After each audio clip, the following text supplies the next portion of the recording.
Hello guys, আশা করি সবাই ভালো আছেন। তো আজকের যে বিষয়টা সেটা আপনারা থাম্বনেইল অথবা ডিসক্রিপশনের লেখা দেখেই বুঝতে পারছেন। তো তার জন্য আমাদেরকে সর্বপ্রথম ক্রোম ব্রাউজারে যেতে হবে। গিয়ে ক্রোম ব্রাউজারে এসে লিখতে হবে ভিপিএন গেট। তো ভিপিএন GATE এটা লিখে সার্চ করলাম। করার পরে একটু জুম করে দেখাই, এই যে VPN Gate public free VPN, এই ব্রাউজারটাতে চলে আসবেন। আসার পরে দেখেন এখানে কিন্তু অনেকগুলো সার্ভার দেখা যাচ্ছে। তো এখান থেকে আমরা যে কোনো একটা চুজ করে নিব। আমি একটু জুম করে দেখাই, তাহলে আপনাদের দেখতে সুবিধা হবে। ধরেন আমি সিম্পলি জাপানটা কানেক্ট করব। তো জাপান প্রথমে নামটা কপি করে নেব, সেটিংয়ে আসবো। আসার পরে সেটিংয়ে এসে লিখতে হবে ভিপিএন সেটিং। তো এই যে ভিপিএন সেটিং চলে আসছে। আসার পরে দেখেন আমার কিন্তু এখানে 3টা ভিপিএন অলরেডি আছে, কোরিয়া, ইন্দোনেশিয়া এবং ভিয়েতনাম। তো আমি আর একটা জাপানের ভিপিএন কানেক্ট করব। তো যে অ্যাড ভিপিএন ওখানে দিব, দেওয়ার পরে যে নামটা পেস্ট করে দিলাম। তারপরে হচ্ছে আপনার সার্ভার নেম আর অ্যাড্রেস। তো অ্যাড্রেসটা কপি করে আনতে হবে।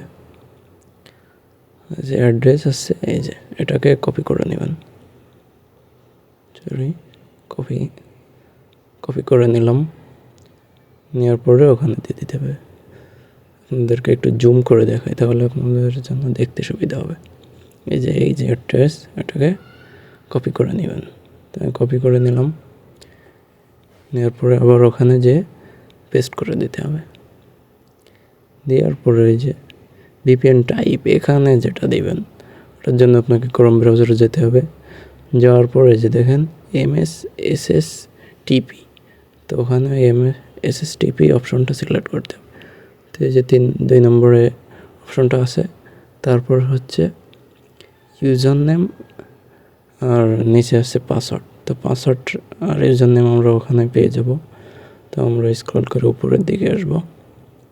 আসার পরে এই যে দেখেন এখানে কিন্তু দেওয়া আছে ইউজার নেম হলো ভিপিএন, পাসওয়ার্ডও ভিপিএন। তো এটাকে কপি করে নেবেন, দুইটা যেহেতু সেম। তো কপি করে এখানে পেস্ট করে দিতে হবে। তো আমি দুটো পেস্ট করে এবার সেভ দিয়ে দিলাম। সেভ দেওয়ার পরে দেখেন আমার কিন্তু এখানে জাপান ভিপিএনটা চলে আসছে। তো আমি এটাকে কানেক্ট করে নিচ্ছি। তো দেখেন এটা কিন্তু আমার এখানে কানেক্ট হয়ে গেছে, যে জাপান কানেক্টেড। তো আসলে এটা কাজ করতেছে কিনা এটা দেখার জন্য আমরা আবার ক্রোম ব্রাউজারে চলে আসবো। এসে আমাদের আইপিটা চেক করব। তার জন্য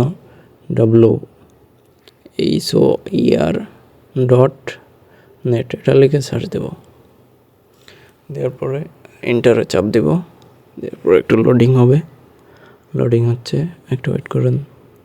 ভিপিএন কানেক্ট করা তো সার্ভার একটু স্লো থাকবেই। তো কিছু সময় লোডিং হওয়ার পরে এই যে দেখেন আমার কিন্তু এখানে জাপানের যে ফিলাক সেটা চলে আসছে। তারপরে যে নিচে জাপান সেটাও কিন্তু চলে আসছে।